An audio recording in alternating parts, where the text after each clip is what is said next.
The NASCAR Gambling Podcast on the Sports Gambling Podcast Network is brought to you by EdgeBoost. EdgeBoost enables you to double your bet with no interest. Go to sportsgamblingpodcast.com/edge to get started today. Driver, start your engine!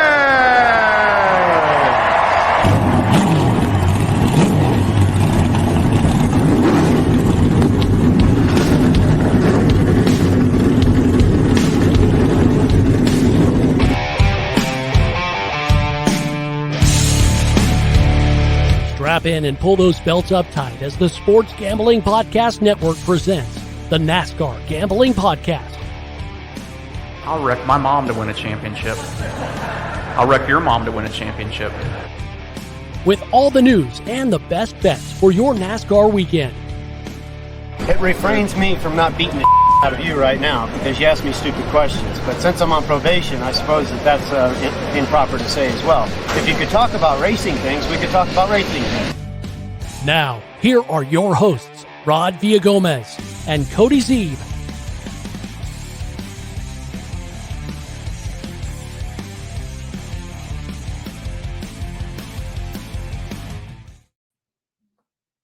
Welcome in, everyone, to another episode of the NASCAR Gambling Podcast here on the Sports Gambling Podcast Network, screaming at you since early 2002.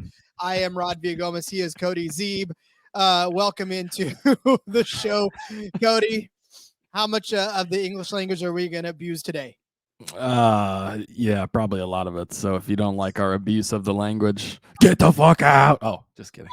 No, not abusive language, abuse of the language. Yes, abuse of the language. If you guys don't know already, go back, listen to the Xfinity show. All will be explained to you. Just having a little fun at one of our recent reviewers' expense.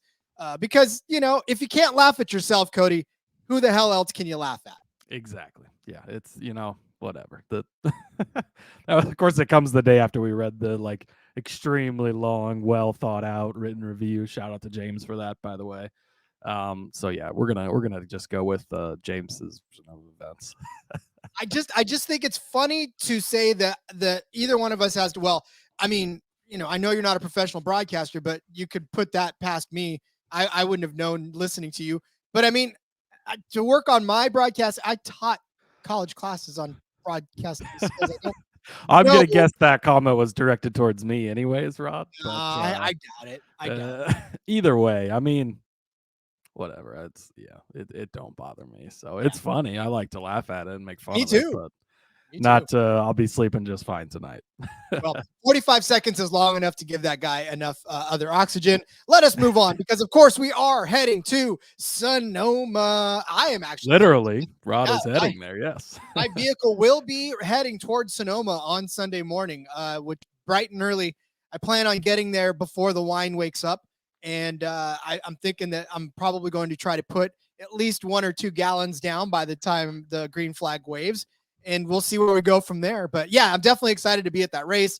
Cannot wait. It'll be my second year with press access. And man, they do it right at that track. It's just, I mean, they let you anywhere. You could do all the stuff you want to do. So I'm looking forward to it. I can't wait. Yeah, that's awesome. Yeah, I had a great time at Kansas Speedway, obviously, a few weeks ago. So pumped for you to get back to Sonoma. I know you've been there once before. And in my experience, this was my second time at Kansas too. The second time was better than the first time. You kind of get the feel of the land. You kind of know more about what's going on, and makes it a little easier. So yeah, I'm super pumped for you to get out there and do that again. Stop being the little wallflower at the side, just waiting and seeing, what can I do? How can I talk to you? Am I allowed to talk to you? No, this time I'm gonna be like, what up? We're here with the Sports Gambling Podcast Network. Let's go. Yes, exactly. All right. It is, of course, the Toyota Save Mart 350. It is the road course race, the second one of the season. No stage breaks, no anything. This is, of course, the DFS episode, as there are no trucks rolling this one. So go back, listen to the Cup, listen to the Xfinity, get the betting picks. Today is one of James's favorite, which is the DFS episode. Yeah. So enjoy listening to this one. Hopefully we'll give you some good DFS plays to play out. Obviously, when we start getting to talking about the actual drivers themselves, there's a way we think this race is going to shake out, and we'll tell you that. But we're also here to give you what we think are good DFS plays for the slate. But Cody, there's some news, right, that we got to get to real quick. Yeah, a couple pieces of news here. Unfortunately, if you recall last week, Noah Gragson, when his brake rotor blew, he tried to steer it down into the infield. Things did not go well. He hit the wall extremely hard. Legacy Motor Club said today he's been experiencing concussion-like symptoms. He's not been diagnosed with a concussion, but he is experiencing concussion-like symptoms. And so he will not be racing this weekend at Sonoma. Grant Enfinger will be jumping up into from the Truck Series into the car. Enfinger, obviously, no truck duties this weekend. And Legacy Motor Club, formerly Petty GMS, is co-owned by Maury Gallagher, who also owns GMS Racing in the Truck Series. That's who Enfinger races for. So makes a lot of sense. You kind of at first I was like, why Grant Enfinger? That seemed a little strange. You know, maybe why not one of the bigger Chevy drivers, right, from the Xfinity Series, but who would already be there at the track. But it makes sense with Enfinger because of the fact that he is a GMS driver, and he can just focus solely on wheeling that 42 around this weekend. So, so no Noah Gragson. He has been marked as out over on DFS, and Enfinger has already been added to the pool. He'll be in at 5,400. I don't think either of us is going to talk about today. I don't know. I'd have to dig in deeper to how he's done in the Truck Series on road courses, but that 42 car's been pretty slow overall, so I probably wouldn't play him too much. We'll see. If he starts dead last or something, maybe worth it, I guess, but not going to be a guy we're talking about today. And it's not for lack of talent. Obviously, we know he just came off of winning the truck race, the last one that he did. So it's not as if he's not successful, but just like you said, this 42 car just not been something we wanted to bet on, even with Noah Gragson in the seat, right? So why would we want Grant Enfinger? Now, again, and it's not talented, but and it's not an upgrade in talent at all. I mean, Enfinger's a great driver. He's got 2 Truck Series wins already this season, and he does a great job. But Gragson, I mean, was one of the highest, rated or whatever you want to say, like upcoming guys from the last few years.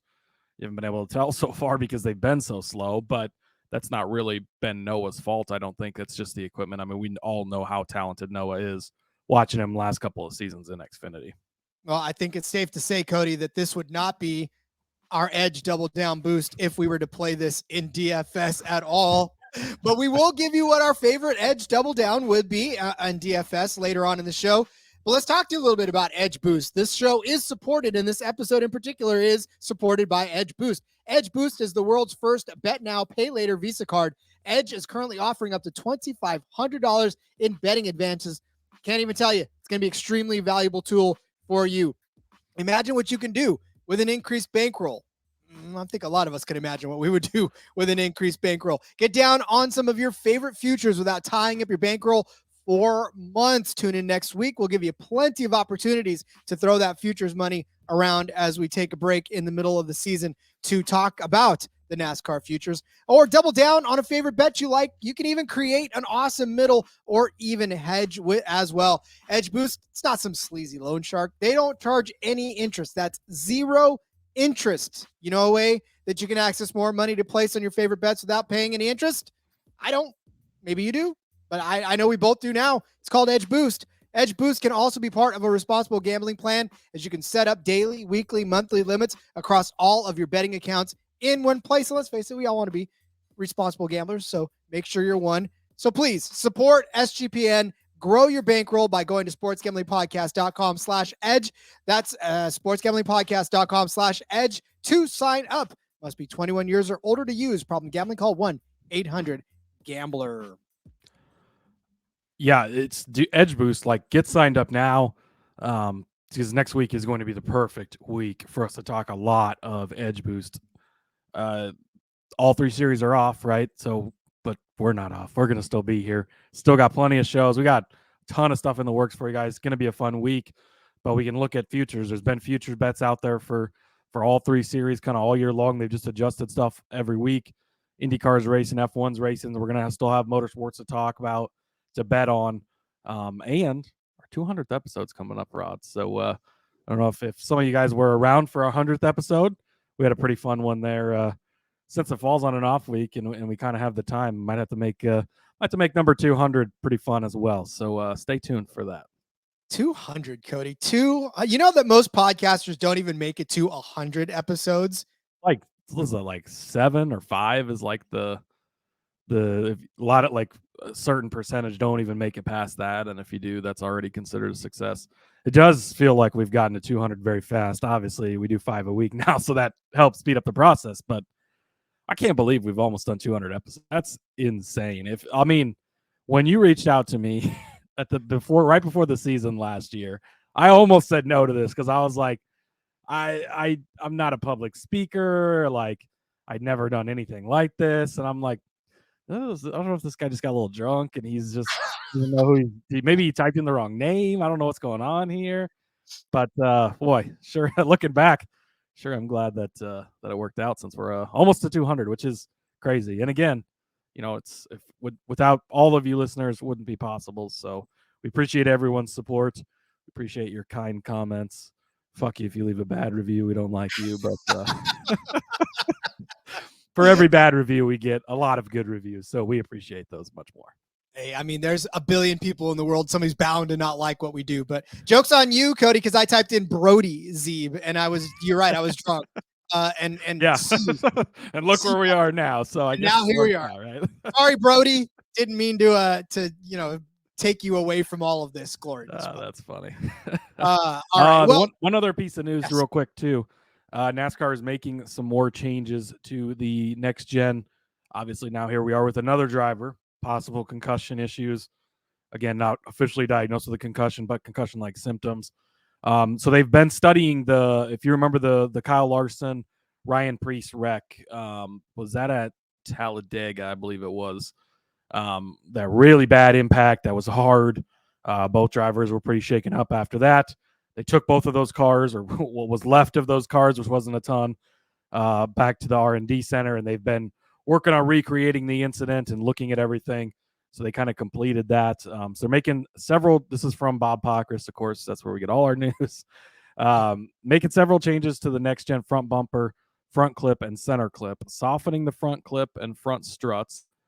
It says slots in various places. Okay, yeah, that's so all these changes will take place at Atlanta in July.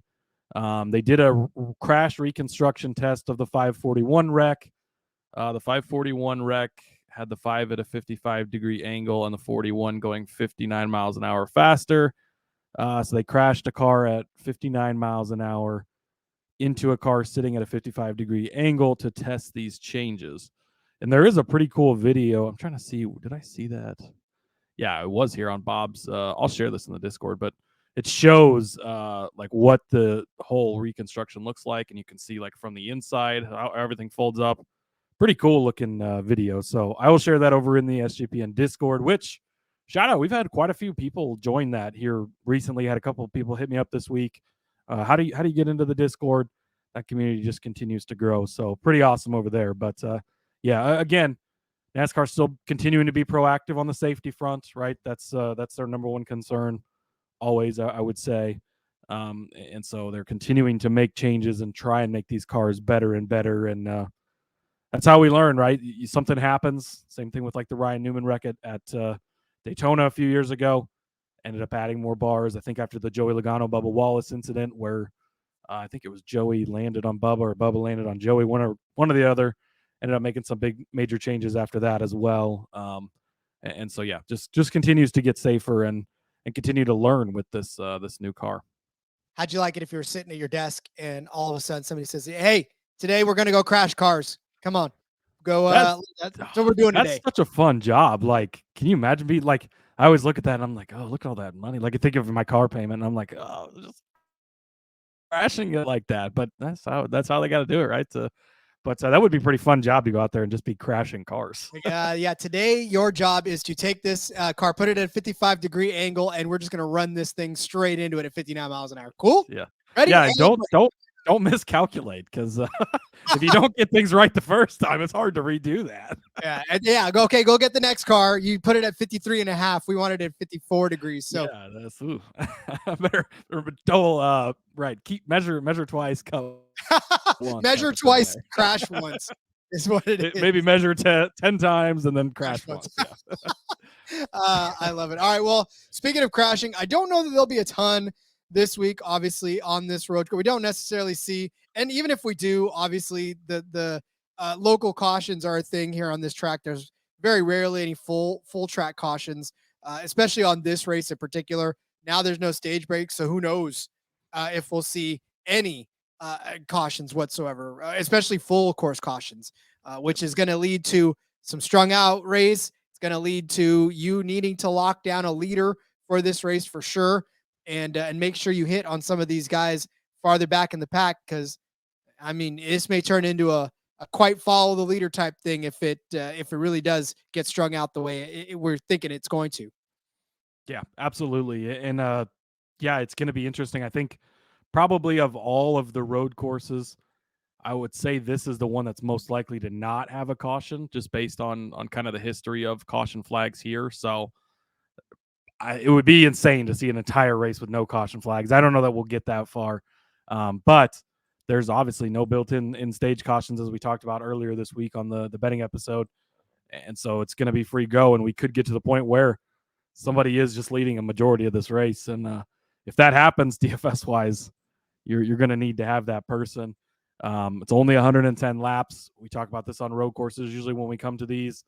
You've got to find the guy who leads the most laps, right? There's only 110 laps led. There's only 110 fastest laps available. You've got to hit on the person that does that.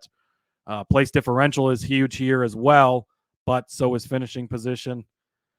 Much like a super speedway, don't look at that DFS lineup too late, because you get late in this race, you go from second to 30th in the blink of an eye, with as many people as usually are on the lead lap at the end of these things. And so it, for DFS purposes and for betting purposes, that can put stuff up in flames very quickly. I mean, and quite literally too, as we saw in Portland the other day. But yeah, again, with this, you really do have to have the laps led. We talk about a race like a couple of years ago where Kyle Larson led 57 at this track. Daniel Suarez. Daniel Larson. He's really Daniel good. Larson. Daniel Suarez.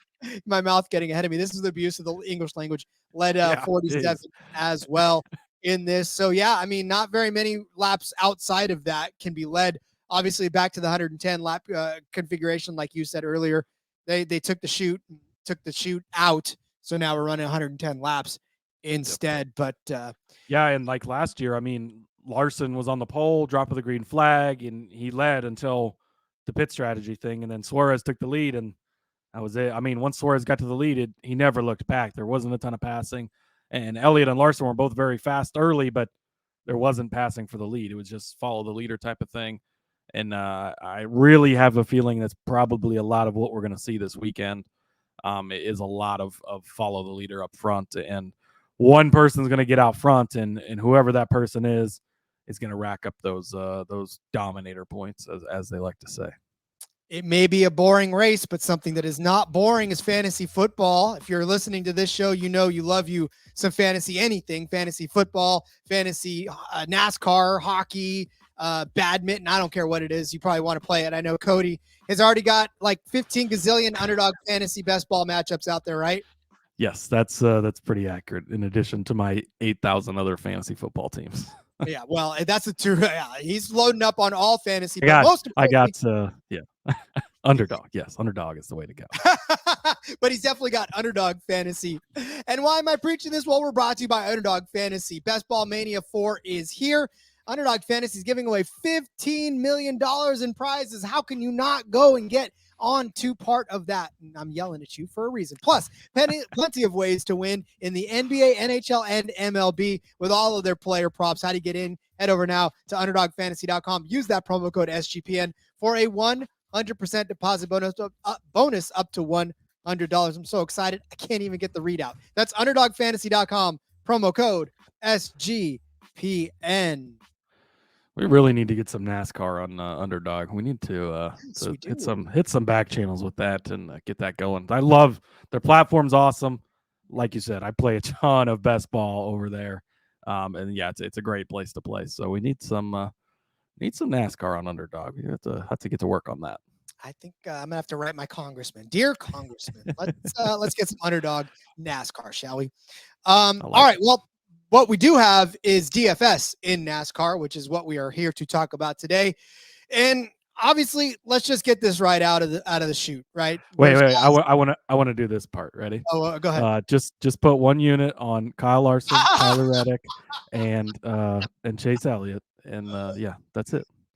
Oh, wait a minute. Yeah. For those of you that sorry, inside joke. Some of you may or may not get it. I said that was going to happen on another show this week. I listened to that show today, and it did happen. So I was laughing extremely. Yeah, just don't put 1 unit on those 3 guys to win, because it's not going to do you any good. And then somebody else is going to win, and you're going to lose all your money. So, anyways, back to what you were saying. Irresponsible that, yeah. So yes, it is of course the DFS episode, and look, right from the get-go, we know Kyle Larson is the favorite to win this race.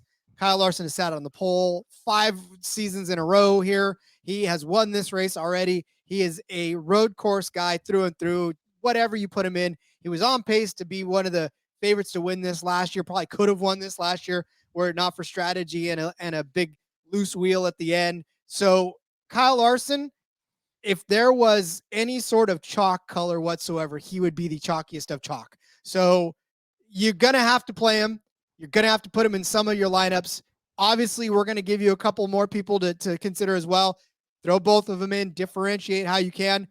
But Kyle Larson, Chase Elliott, Tyler Reddick, all these guys are going to be the chalk. The same conversation we had in the betting episode, right? Those 3 guys are on an equal field right here of the elite of road course guys in the Cup Series right now. You're going to have at least one of them, maybe 2 of them. It's going to depend where they start, right? At this point, while we're recording this is Thursday. We don't know where they're going to start, so we don't know for sure. If they start 1, 2, 3, you're not going to be able to play all 3 of them, because it's not going to work out. You're going to have to pick the guys who, whichever one's going to jump out to the lead. And maybe even if it might be tough to play 2 of them, even if they're going to start that good, just because there's not going to be any place differential there. But maybe they share the leads if you go with that angle. But those are the 3 guys. They're obvious. We're not going to come on here and give you them as our DFS plays, because those are the 3 obvious guys to watch. If any of those 3 guys sits on the pole, likely going to take them. They're likely going to be super heavy chalk, and it's likely going to pay off because they're likely going to lead a lot of laps. They're likely going to finish good. That's just how it goes. So those 3 guys, that's where you're going to start your lineup with at least one of those guys, maybe 2 of those guys. So we want to highlight some other drivers because those are the obvious picks. And I think that at this point, everyone should know those are the top 3 road course guys, and those are the guys you're going to want to start with. Yeah, Larson at 10-6, Reddick at 10-4, Elliott at 10-3. So again, all these guys are priced accordingly, and they're all sitting on top of this chart. So pick and choose your poison and go from there. But we have got some pivots if you'd like. So Cody, why don't you load up your first, I don't want to say high price, but higher priced driver of the day. I did go a little bit down on the high price, but he's the 9th highest priced driver. And I think that he's going to get overlooked because of how much these top guys are. And the mass public will shove 2 of these guys in their lineups almost for certain. So if you want to be different, if you think you're gonna hit on the one guy that's gonna do it, that's a strategy to play for sure. But I'm gonna go down a little bit. 9th highest guy on the board, Austin Cindric, 9,100 is his price tag. Really like him here. He's sitting underneath of AJ Allmendinger, who's going to be popular because he's a road course guy. Sitting underneath Daniel Suarez, who's going to be popular because he won here last year. Sitting underneath Ross Chastain because maybe people are still under the illusion that he's going to do something. And then obviously you've got the big 3. You got Byron, you got Busch all above him. So with Cindric sitting here, people are going to double tap above him, skip right over top of him, and not even give him the time of day. But, and I get it on a week-to-week basis, you don't want to play him most of the time because it's not done a ton for you lately. But on road courses, Austin Cindric is good. His background is in road racing. If you don't know, his dad, Tim Cindric, the president of Penske, he's in charge of the open wheel side of things. And has a lot to do with the NASCAR program as well. But Penske's in a ton of different racing things. As Austin was growing up, he did a lot of road racing. Wasn't even for sure. I think originally his plan was to try and get to IndyCar. At some point that changed. He wanted to go to NASCAR. But he's done a lot of road course racing. He's got 10 starts now in the Cup Series as he's in his 2nd season here. an average finish of 13.4 in those 10 starts. He finished 5th here in his 1 start at Sonoma last season, so a good run there. And in those 10 road course starts, 6 times he has finished inside of the top 10. So Austin Cindric continues to show up, continues to be very good on road courses. I think he's at the perfect price point right here, only at 9,100. So if you want to play one of those top dogs and toss in Austin Cindric, that's going to allow you a lot of other plays. Maybe you can play both and him. I haven't quite got that far into building lineups yet, but I think he's going to be a really good option that's still in the upper echelon. I don't expect him to go out and lead a ton of laps or get anything like that, but I think he's going to get you a good solid finish. Depending on where he starts, maybe someplace differential. That's what I'm looking for from him at this price. So Austin Cindric, 9,100. He's the first guy I wanted to highlight. And honestly, the narrative now around Cindric is he's out to prove that he's not a dirty driver, right? This is something now that he's going to have to try to go out and prove that he's not. It's weird to me to think that there were so many people. He was the darling of NASCAR during that drivers only rain delay, right? Only to turn around and become heel. I've never seen a heel turn that quick in the WWE, where one week he's supremely awesome, and then the next week everyone's like, boo, Austin Cindric. Like Twitter was, I love Cindric. He's so awesome. And then the next week, they're like, you turned Dylan, boo, I hate you. It's like, dang, really? Make up your mind. Yeah, that was an interesting swing of emotions from a lot of people. It's like, this is why the Twitter mob is never somebody you want to try to pattern your entire world of existence around. So fickle. All right. Absolutely. Look, I'm gonna go a little higher priced in this one. I'm gonna go about $1,000 higher than yours. I'll go to 10-1. I'll go to Kyle Busch. And Kyle Busch is not going to lead you a lot of laps on this. Kyle Busch may not turn a lot of fast laps on this as well, but his finishing position has been absolutely solid over the last, since 2015, where he won this race, starting from 11th position. That's where he beat out, Denny Hamlin, right? Or no, that was Tony Stewart. But so, yeah, Kyle Busch won this race in 2015, finished 7th in 2016, 5th in 2017, 5th in 2018, 2nd in 19, 5th in 2021. Now, last year was the outlier, but that was a weird race anyways. He started 12th, ended up 30th for him, not necessarily indicative of what's going on. But again, his finishing positions have been absolutely solid. At 10-1, you want him to lead some laps, and he's done that. In 2015, when he led 17 laps. The next season, it was 2 laps, 3 laps, no laps, 3 laps, 2 laps. So, I mean, again, not a lot in terms of laps led for 10 grand. But if you're going to pick somebody in that top 3 and maybe pair him with a Kyle Busch, maybe Kyle Busch qualifies toward the back of the pack. And you think about fantasy days for this too.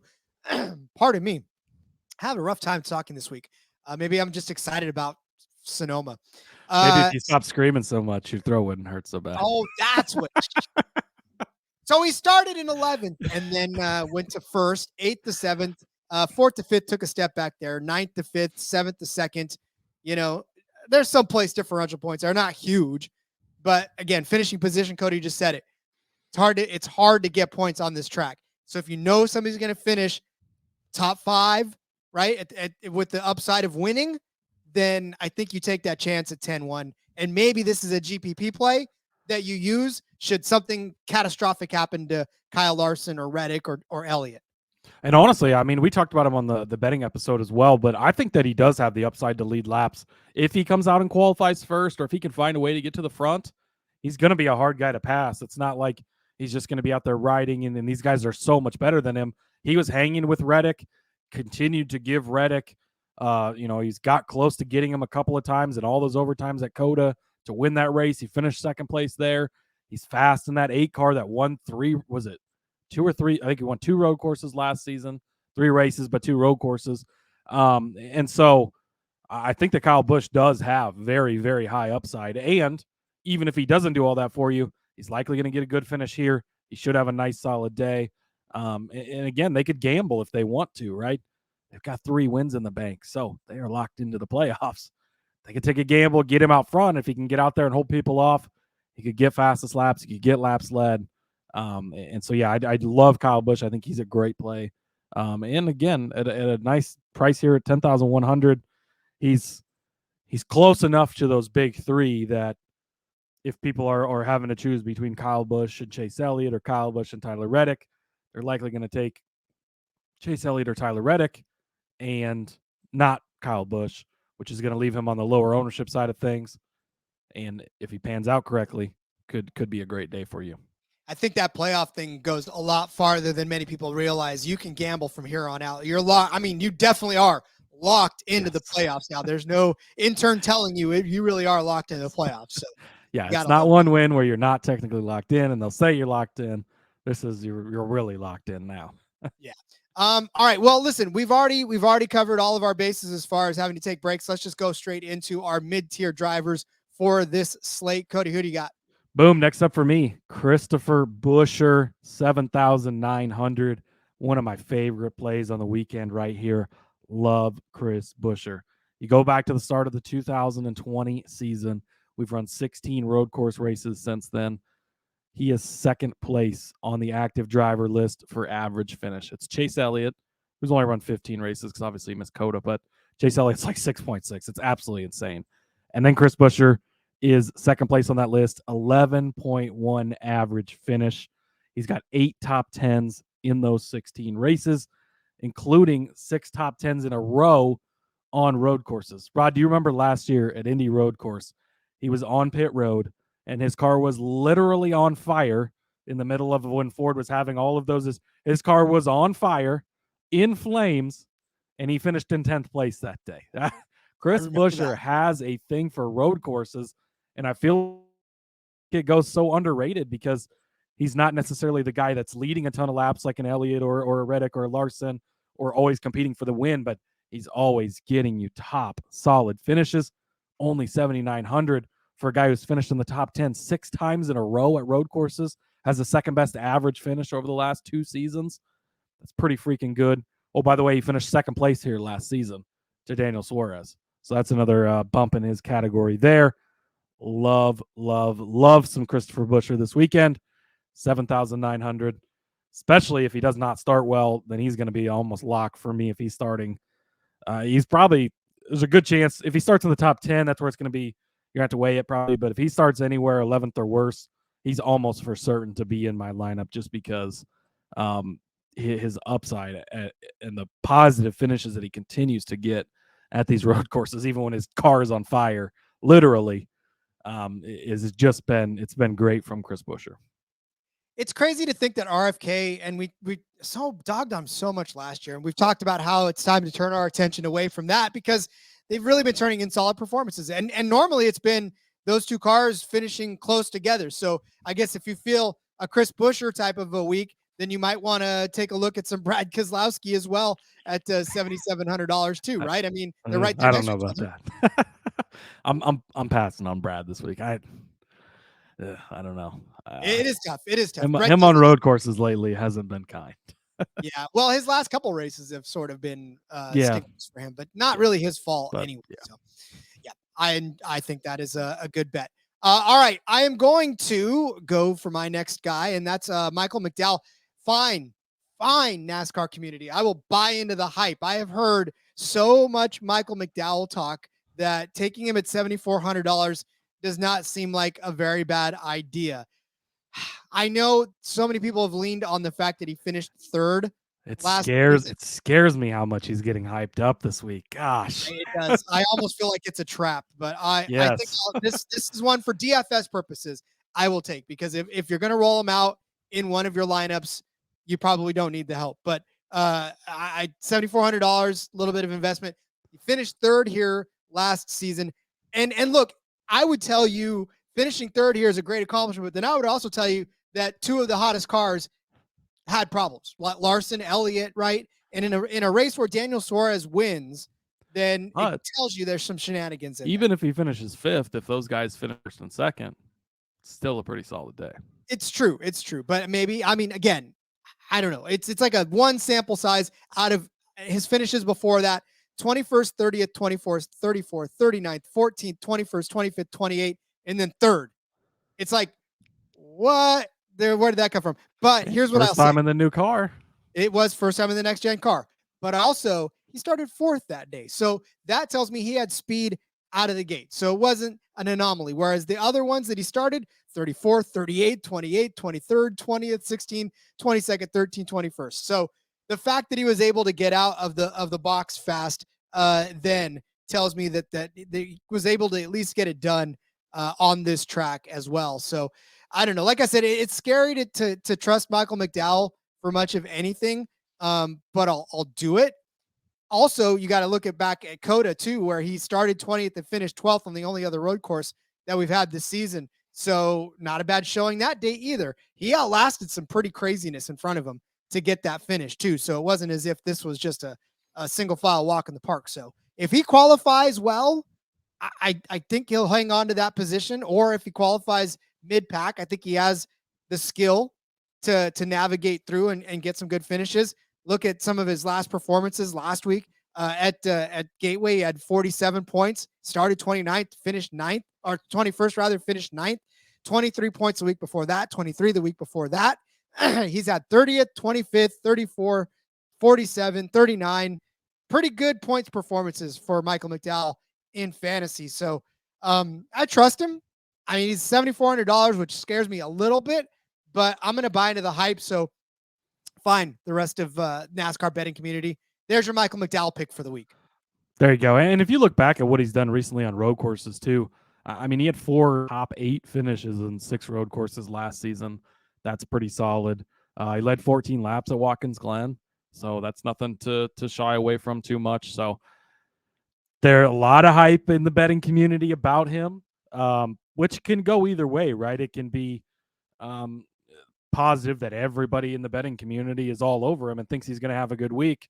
Then maybe everybody's onto something. It can feel like a trap at times too. So keep it in mind. But I do think that he is a good play. We've seen his front row cars be very good, well, week in and week out, just in general, but especially on road courses. Todd Gilliland's had some really good finishes. McDowell's had some really good finishes. So these guys are a threat, especially on a type of track like this. This type of track too, like really levels out guys like that, like guys like Chris Buescher, guys like Michael McDowell. Like if there was a head-to-head for them against Denny Hamlin or against Joey Logano, like I'd be more willing to take them in a head-to-head, which is crazy on an oval. You'd almost never say that, right? But at a type of track like this, it does. The equipment isn't necessarily the top thing. It's still nice to have good equipment, obviously, but the driver skill and the road racing ability really comes into play. And McDowell's one of those guys that is really good at it, and he's got some past results. So I do like the McDowell play. The popularity of the pick is the one thing that maybe holds you back a little, but I do still think he's a good play. But listen, you're probably playing against people that don't listen to a ton of podcasts religiously about DFS or about betting. So the general NASCAR public will probably not be on Michael McDowell, which is where you can get an edge, maybe in even some of these smaller tournaments, right? Where they're not. That's where I'm always like, it feels like it's super popular, but is it just super popular in the small betting groups that we hang out in, right? Where everybody's kind of on the same page and, so then it's like, maybe it's not that popular. Maybe just in the circles I hang out in, it's where it's popular, right? Yeah, maybe don't play it in this DFS because but maybe go out. Again, yes, if you are new, we go to our Discord. We have a weekly contest there, $5. We're all going to play against each other. You to talk shit like Indiana Jones, and maybe you end up on the show eventually someday like he did. So there you go. I love it. All right, we got some low price drivers to get to, but let's do this first. Hey, everybody. If you play fantasy football, especially in auction leagues, or you're a whiskey fan. Yes, exactly. Check out the Sports Gambling Podcast Fantasy Football Channel show, Old Fashioned Football. Coming to you every Tuesday morning. Give us a listen. We'll bring you the latest fantasy football data, including the injury report, studs and duds, waiver wire targets, and suggested fab. Market movers. After all, we are the Marks. He is my hubby. And she's J Mark's wifey. And we're bringing all this to you while drinking an old fashioned and giving you our honest review of a different whiskey every week. All that and more. Hop on over, give us a listen, come for the football, stay for the whiskey. This ad's almost done. Going once, going twice. Sold. All right, we've got some low-priced drivers to get to. I'm giving you 2 because Cody stole mine. My first one is... No, I'm just kidding. Go ahead, Cody. I did steal Rod's pick, which always makes me feel good that we're on the same page. But Zane Smith, he is back in the 38 car this week. I do want to throw that out there, actually. So Todd Gilliland If he was in the 38, I would highly consider him at 5,200. He's in the, I think he's in the 51 for Rick Ware. Pump the brakes a little. I'm definitely not as high. We'll see where he starts. He still should be in consideration, but he's not going to be as big of a play as maybe you'd want to make if he was in the 38. So it's good to pay attention when these guys, we've seen this in the Xfinity Series a lot last season, like John Nemechek. Massive differences when he was in the Joe Gibbs car, when he was in the Sam Hunt racing car, right? So we always try to point that out. Wanted to point that out here. But Zane Smith is in the 36. I think I just said the 38, but it's the 36. No, wait. He's in the 38. 38. McDowell's the 34. Yes. It's the 38 in the Cup Series too. It's a lot of numbers here. I don't know the language very good, so you have to excuse me. But no, Zane Smith in the 38 car for front row, like we just talked about with Michael McDowell, only 5,700. Love me some Zane Smith. Got a couple of starts in the Cup Series so far this year. Just had a 10th place at the Coke 600 in this number 38 car. There's a couple of rough races too. Some of those, been up and down for him a little bit. Nice solid 13th place finish in the other front row car at the Daytona 500 as well. But look back at Zane Smith. First, I want to look back at what Todd Gilliland's done in this car, actually. So this season, 10th place at COTA, Gilliland was in this 38 car. So we know this 38 car can get those good solid finishes. He had a 4th place last year at Indy Road Course and a 16th last year at COTA as well. So Gilliland had some good solid runs in those. He was running really good at Watkins Glen last year as well, before he had a mechanical problem that cost his day. But Zane Smith in the Truck Series, Rod, listen to this. Earlier this year at COTA, beat Kyle Busch, beat a bunch of other Cup Series guys in the Truck Series, won the race. Last season, they had 3 road course races in the Truck Series. Zane Smith's average finish, 1.66. He finished first in one of those and second in 2 of those. One of those second places was here at Sonoma. So one of those guys that's got experience already on Sonoma, has good solid finishes. Who'd he finish second to? Kyle Busch. And then the other one where he was second was Mid-Ohio, where it was an epic battle between him and Parker Kligerman. Kligerman edged him out at the end. But again, the last 4 Truck Series races on road courses, the 3 from last season, the 1 from this season, 2 first places, 2 second places. Zane Smith really fucking good at road courses. He's been really good in the Cup Series. In the times we've seen him, he was good in the 6 car. Was it the 6 or the 17? I think it was the 6 he filled in last year in his first ever start in the Cup Series. Comes out, runs a great day, filling in for Brad Keselowski while he missed with COVID, all of that. So Zane Smith, we all know he's up and coming guy, right? He's likely got a future in the Cup Series. Only 5,700.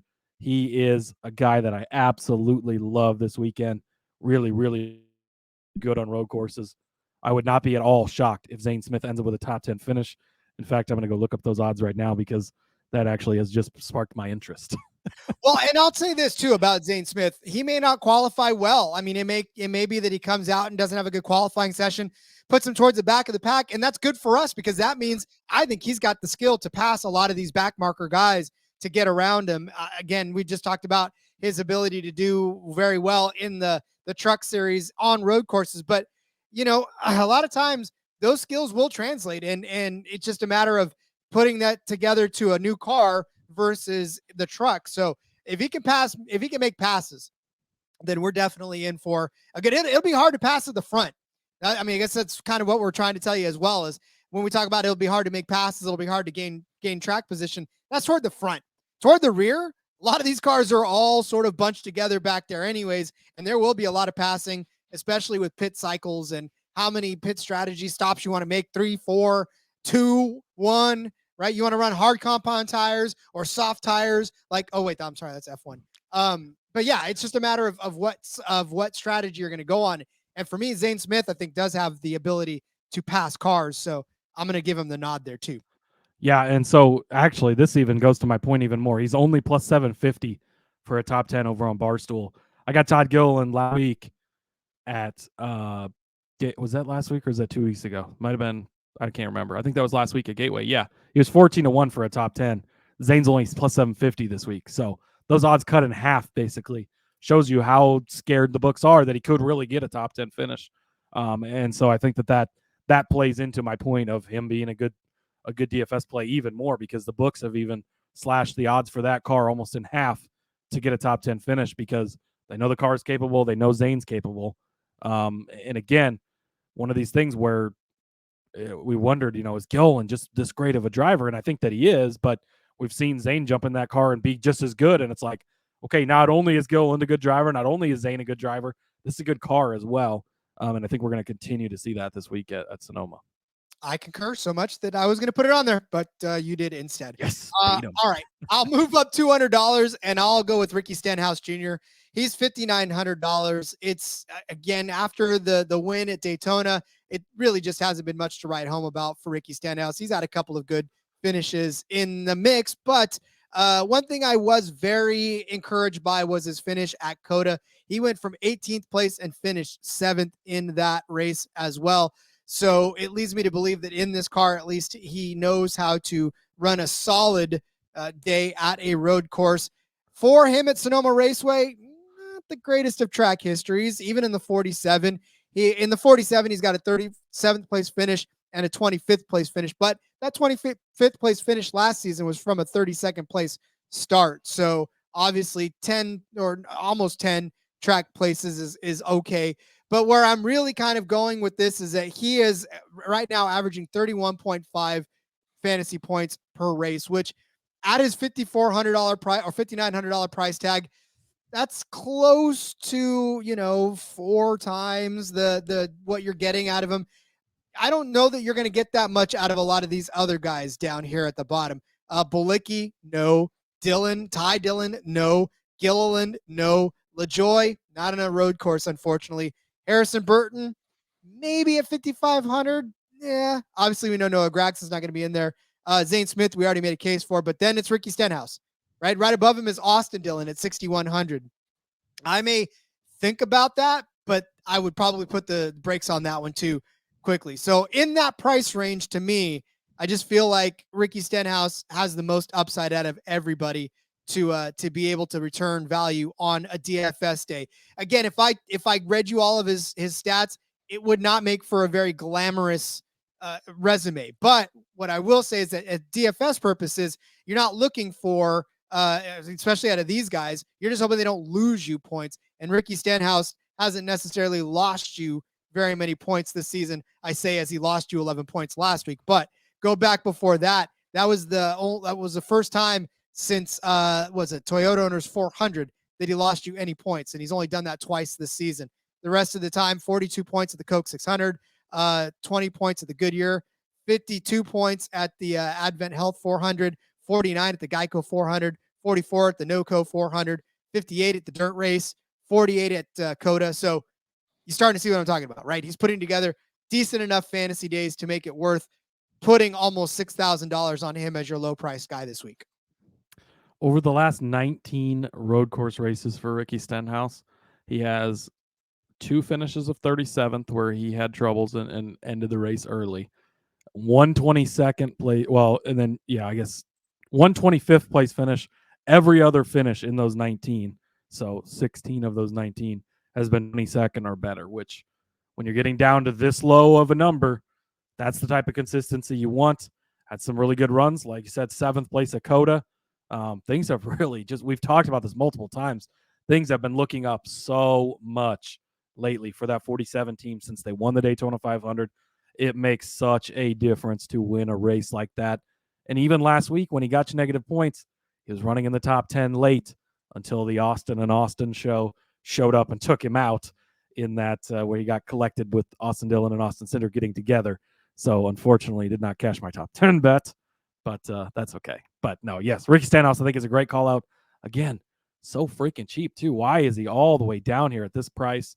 Does not make a ton of sense to me, especially with what he's been able to do on road courses. So I think that this is a great call out by you as well. But I think too that negative 11-point day, that day really did you good because he was at $6,400 the week before, which dropped him down 73 the week. Like, yeah, we've seen him. He's been as high as 8,900 earlier this season at Bristol. I get it was a dirt race and he's a dirt guy, but man, this is just such a low price for for the Daytona 500. The guy who, according to the NASCAR Twitter interns, is locked into the playoffs. He's locked in, buddy. Don't let anybody tell you any different. All right. Well, get your pen and paper out. We're about to scream to you who we have for our DFS picks for this Toyota Save Mart 350. Cody started you out with Austin Cindric at $9,100. I followed up with Kyle Busch at $10,100. Cody gave you Chris Buescher at $7,900. I gave you Michael McDowell at $7,400. Cody gave you Zane Smith at $5,700. I gave you Ricky Stenhouse Jr. at $5,900. Cody, if you put all those up in one, would they all fit in one lineup? Easily, Rod. You got 3,900 left to play with, so plenty of space in there to make some adjustments. Again, I wouldn't just play that lineup straight up, of course, but use those big three guys.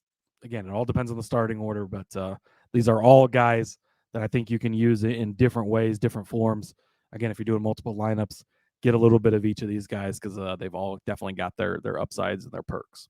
Or else we would not have given them to you in the first place. So that's kind of the goal. All right. Well, Cody, we're wrapping up DFS. That's it for this week. Obviously, we'll come back tomorrow with one more bonus episode with some bonus bets for you. We're going to load you up with some more bets. This books like to leak stuff out later on in the week. And because we record on Tuesdays, we don't always necessarily get to give all the juicy ones to you. So we're going to come back since there's no trucks to give you some bonus bets for the week. And I'm excited about that. I'll tell you that right now. Yeah, absolutely. Bonus bets, stuff that's popping up throughout the week. If there's any of those boosts out there that we like, we'll give you those. Gonna get in the parlay lab tonight, build up a nice NASCAR parlay for you. We've got the Hamlin Mania bracket has wrapped up, so we'll announce the winner and everything tomorrow as well. So yeah, be sure to tune back in and make sure you follow me on Twitter @Husker_Zeeb. You can find all my work over there. Got some articles out on sportsgamblingpodcast.com. Got some more stuff in the works. A couple NFL articles coming this week. We're getting close to NFL season already again, Rod. It's right around the corner. So I'm happy about that. And yeah, we'll see you tomorrow. We are all happy about that. Follow me on Twitter @RJ Villagomez. Link in the bio to everything I got going on, whether it's here, whether it's in between media, back road kicking tonight. We're going to be talking some Sonoma as well. Join us over there or catch it on YouTube. And then, of course, post-qualifying, check out my article for frequency's sake. Little NASCAR action going on over there. We'll see you tomorrow for our bonus bet episode. And until next time, let's go racing and let it ride.